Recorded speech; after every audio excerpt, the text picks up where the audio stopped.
Welcome to Physics Desire. Today we come up with the topic the real gas or deviation of an ideal gas from the ideal behaviour right. So इस topic में actually हम दो type की gases पढ़ने वाले हैं, real gas और ideal gas. तो थोड़ा सा मैं आपको आइडिया दे देती हूँ.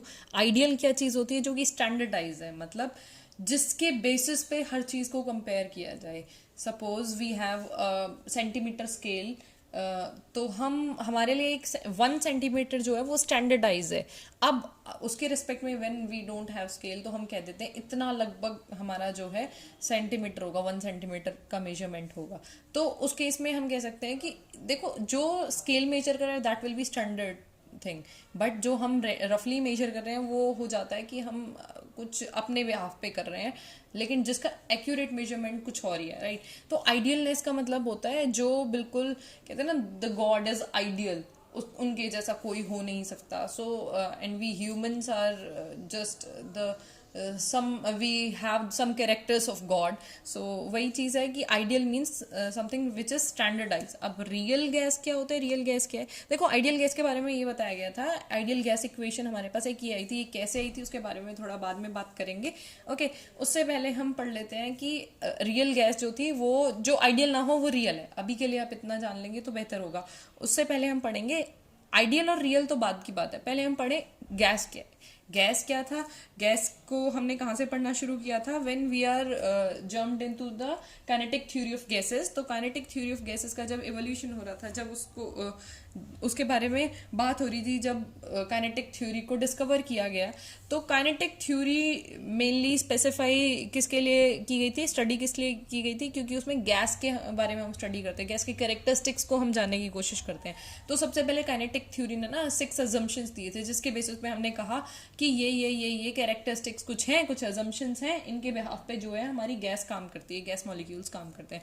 तो उनमें से 2 अजम्पशंस हैं जो इस टॉपिक से रिलेटेड है. बाकी तो आप अपने बुक से रेफर कर सकते हैं, वो इस टॉपिक के बिहाफ से तो नहीं है. ऑब्वियसली जब हम वीडियोस डालेंगे इस चैप्टर के पहले वाले टॉपिक्स के, तो उसमें I discuss all the 6 assumptions. सो उनमें से 2 assumptions जो हैं जो इस टॉपिक के लिए बहुत इंपॉर्टेंट है. One is continuous motion, that each molecule, each particle of a gas always in a continuous random motion. ये बात कही थी काइनेटिक थ्योरी ने. दूसरा assumption क्या था? उनके बीच में जो फोर्सेस होंगे ना, they does not interact with each other. Molecules of a gas does not interact with each other. The forces between them are negligible. They only just collide and that collision will be elastic. हमने कहा था, ये assumption थी कि उनके बीच में कोई force नहीं होगा, और अगर फोर्सेस हैं भी तो वो कोलिजन है, और कोलिजन भी कैसा होना चाहिए? इलास्टिक, चाहे वॉल्स ऑफ द कंटेनर के साथ हो. ओके, सो ये थी हमारी 2 assumptions जिन पे गैस जो है काम करेगी. तो अभी 6 assumptions को ना डिस्कस करके हम 2 को ही कर रहे हैं. सो आइडियल गैस में बताया गया था कि हमें आइडियल गैस इक्वेशन एक मिली, PV = nRT. ये कैसे कैसे मिली? वो 4 फैक्टर्स पे हमारी जो है गैस डिपेंड कर रही थी. पहला pressure, volume, number of moles and temperature. बात करते हैं प्रेशर पे कैसे. सपोज किसी गैस को किसी कंटेनर के अंदर जो है हमने रख दिया. सपोज ये कोई कंटेनर है, उसके अंदर हमने रख दिया और एक ये पिस्टन हमने इस पर अप्लाई कर दी. अब इसी गैस के ऊपर हमने प्रेशर जो है और अप्लाई किया. जितना इसका प्रेशर था उससे और ज़्यादा प्रेशर अप्लाई किया, तो हुआ क्या? पिस्टन जो है मूव करके हमारी यहाँ आ गई. ओके, सो हम देख सकते हैं एक चीज़, अगर यहाँ पे प्रेशर P1 है और इसका वॉल्यूम ये होगा इतना V1, यहाँ प्रेशर P2 है, यहाँ से अप्लाई किया जा रहा है वो दैट इज P2, और वॉल्यूम क्या बना? V2.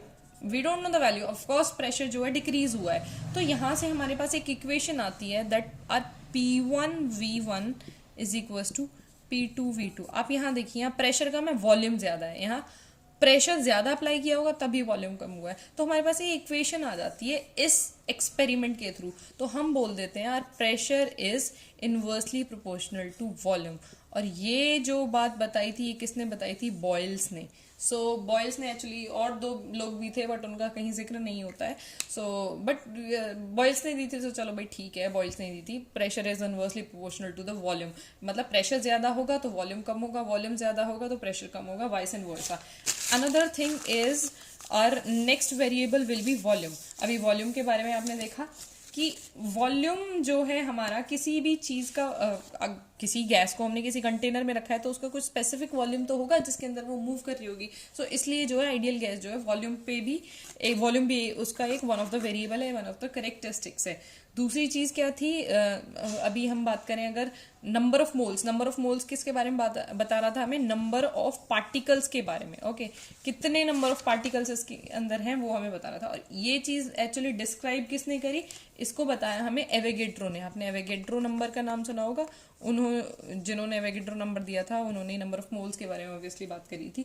तो उन्होंने बताया था वन मोल में कितने वॉल्यूम में 1 मोल्स होते हैं, राइट. तो नंबर ऑफ मॉलिक्यूल्स को काउंट करने के लिए तो it is nothing but the relationship between the volume and number of moles, और इनका रिलेशन कुछ इस तरीके का था, राइट. सो हमें इतना डीप में इसको पढ़ना नहीं है, we just go through the equation कि क्या इक्वेशन किस तरह से आती है.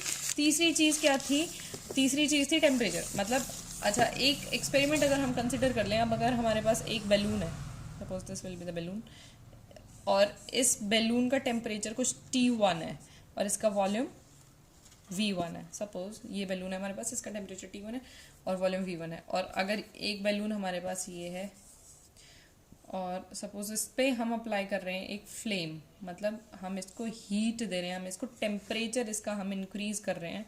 तो suppose these are the flames. देखो भाई, ड्राइंग में थोड़ा सा जुगाड़ कर लेना, I am not that good in drawing.